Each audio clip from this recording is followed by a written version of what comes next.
Good morning. Today I'm going to give a demonstration of how to release the tension on the drive belt on this AU2 XR8 old 5 litre Windsor. Now my drive belt was a bit worn, so I needed to replace it.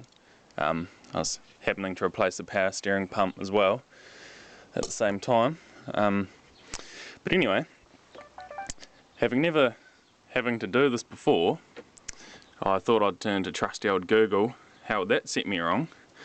Now, everywhere on the internet and the Ford forums and everywhere else, we're talking about a hole for a square 3/8 drive to go through on the pulley, and that square end would notch in and you push on that and that releases the tension.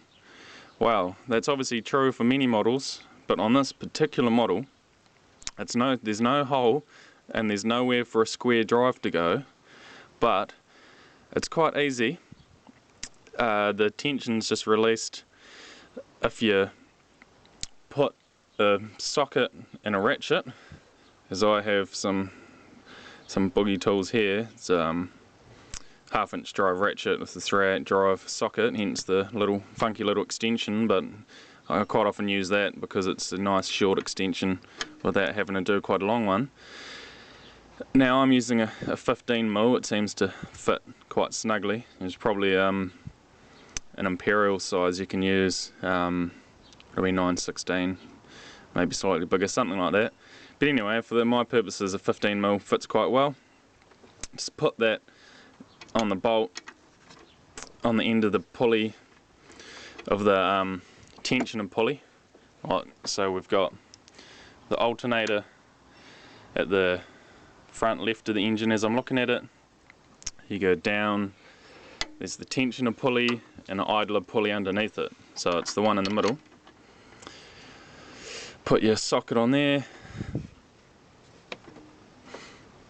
Now just push on it, and it shouldn't take this, and she just pushes in nicely like that. You can see the tension coming off the belt there. It's actually, you're not having to heave, or it's this thing's done just over 200,000 Ks, so it's not brand new, and the spring's still nice and it's still nice and firm. The belt's still heaps tight, but you're not having to grunt to push on it to get that slack. I'd say if you're having to put a bar on the end of your ratchet or something, you're either doing something wrong or there's something wrong with your tensioner, because as you can see, I can even hold the ratchet quite close to the head, and she's still turning nice and freely.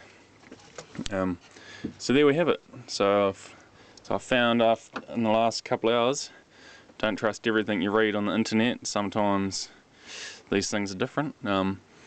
Hopefully someone with the same model wagon can come across the same problem I had and find a bit of joy. Thank you very much.